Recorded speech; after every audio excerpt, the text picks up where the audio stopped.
We had a busy day at the local airport last Saturday, the EAA Young Eagles Rally.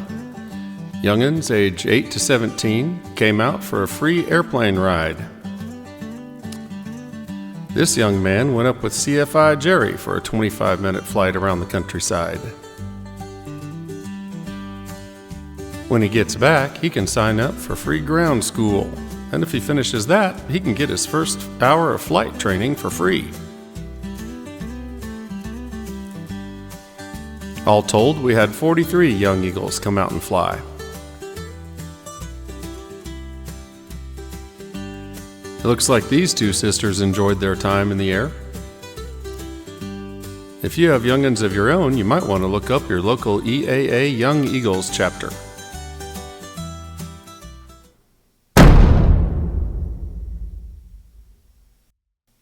If you've been following this channel, you've seen the Wingtip project progressing from the virtual CAD barn to a real-life plug, primed and sanded smooth. Next step is making the molds off that plug, and the first step of that is make it slippery so the fiberglass doesn't stick to it. We start off with a wax and buff and then spray PVA film on it.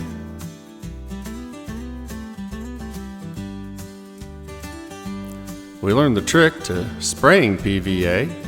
Set the pressure as high as it'll go.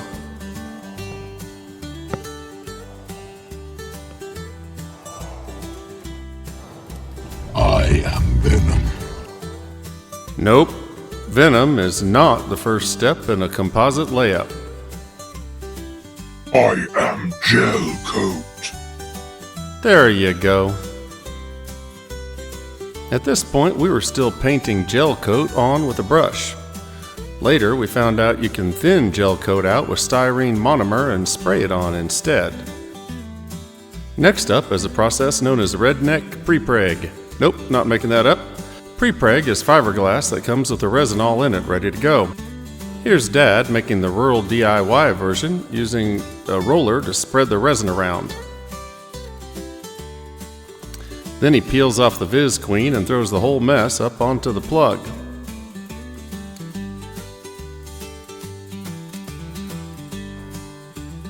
Getting it to lay on there even is the tricky part. An even trickier part is trying to get the fiberglass molds off the plug without destroying either one of them. It's always a tense moment in any composite project, so in this case, we forgot to film it. So skip ahead. Here's Dad spraying the PVA non-stickiness onto the bottom half of the mold. After spraying on white gel coat, Dad starts the layup. On Pop's advice, we put a spot of Kevlar here where the lights bolt on to keep the bolts from pulling through. Then it's a layer of epoxy resin, a layer of fiberglass cloth, more resin, more cloth, repeat, and then a final layer of carbon fiber. This green stuff is peel ply, magic material that epoxy can't stick to. This lets us press all the layers together and smooth them out one last time. This time we did remember to film that tense process of Dad trying to convince the mold and the part that they're actually two separate things. You gotta be patient and work around the edges a little bit at a time. Finally, Lord willin' and the creek don't rise, they pop apart. The edges always come out messy, but the part itself looks great. And here's after we bonded the top and the bottom together. This edge still needs some cleanup. And down here at the trailing edge too. Here's the 3D printed housing for the landing light. And we're going to lay fiberglass tape down in the joint right here to make sure the top and the bottom stay together.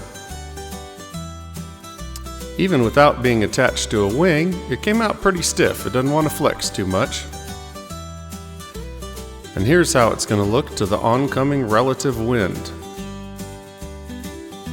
Now that we know we can pull off this process, we started 3D printing the plug for the opposite side. And we'll go through all that one more time.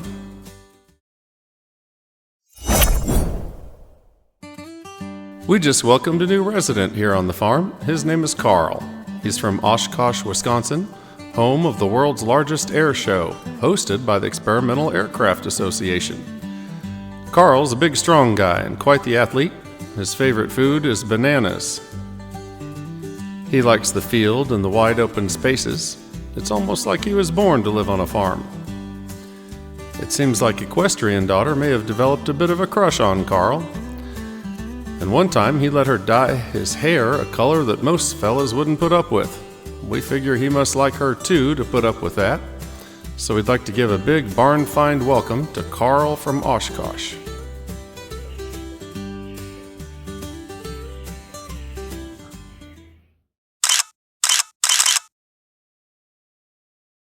Eventually we're going to need wings to put those wingtips on. There's so many rivets to do, we recruited that crazy chicken lady to come help out. Here she's holding the bucking bar in place. Then, after Dad hits the air hammer, she uses the rivet gauge to make sure we got it smushed exactly right. Here's Dad on the other side, putting in a rivet, then air hammering, then checking to make sure it's flush. Even with the crazy chicken lady, it's a tedious and repetitive process. So there's still some clecos along the leading and trailing edges, but there's a lot more that are done. Check out all the Sharpie marks. Those are the ones we had to go back and redo. But the redos are redone now. Next step is going to be putting this wing on a rotisserie.